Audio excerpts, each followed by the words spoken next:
my Lord, I wonder if I'm in this frame. Good morning. It's a Saturday morning in December, the first Saturday of December, and I'm here in a quiet house because my husband and one of the twins has gone off for a long walk, and the other twin is sleeping. They're 13, so they're starting to sleep a lot. So I have a very quiet house, and so I'm working on watercolors today.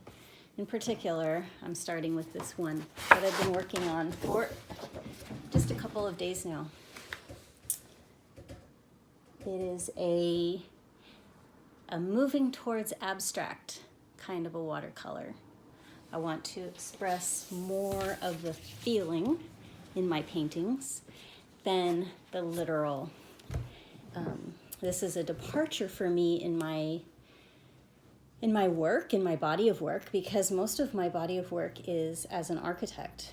And in architecture, you don't express feeling, you express nuts and bolts. You make sure to show exactly where the edge of the roof is, exactly where doors and windows are, how tall they are, how wide they are. Everything is very precise. But in this practice, I want to show less precision and more feeling.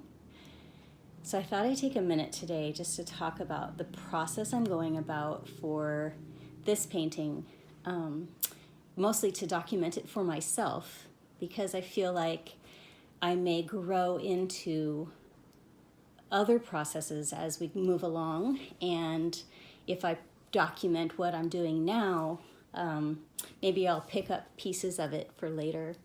And continue on with some parts and develop some other parts. And somebody else who's watching this may have an idea for me of another way that I could integrate some other types of processes to help inform my goals more, to help inform the way that I can express color and texture and emotion in my watercolors. So I started with this page that I tore out from a Lonely Planet guide. This is a guide about Nepal that I found in one of the lending libraries in our neighborhood, and it's a super old, tattered guide. And so I don't feel bad about tearing out a page. Like, nobody's going to utilize this guide anymore for going to Nepal. And so I tore out a page that has an image up here that drew me in and made me think about what it could be. So obviously, as I said before, this is not a literal representation of what I'm seeing here. This is the information I'm using to help create this new imaginary place in the world. So I started with this. And I also started with this. This is a bookmark that I made by cutting up an old painting that I had done about a month ago. And this kind of painting that I did about a month ago was just to get my brushes and sticks wet, to get started, to put something on the page. And so I took a block, just like this one, a 12 by 16 cold press watercolor block, and I just started making marks all over the page. And it didn't matter to me that if I was making anything coherent. It was just, in fact, I took an old Smithsonian magazine that I think I again found on the side of the street as we were walking through the neighborhood. People put out things that they don't want anymore. And I saw a lot of intriguing images in that Smithsonian.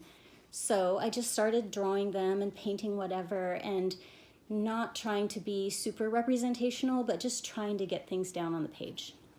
So I cut it up and I made bookmarks to give to my watercolor friends at our meetup this December.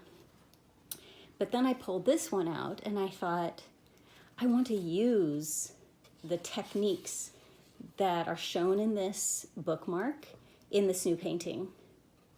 So I may have to come up with some new bookmarks, because I might keep this one to inform the texture and techniques that I use in other paintings.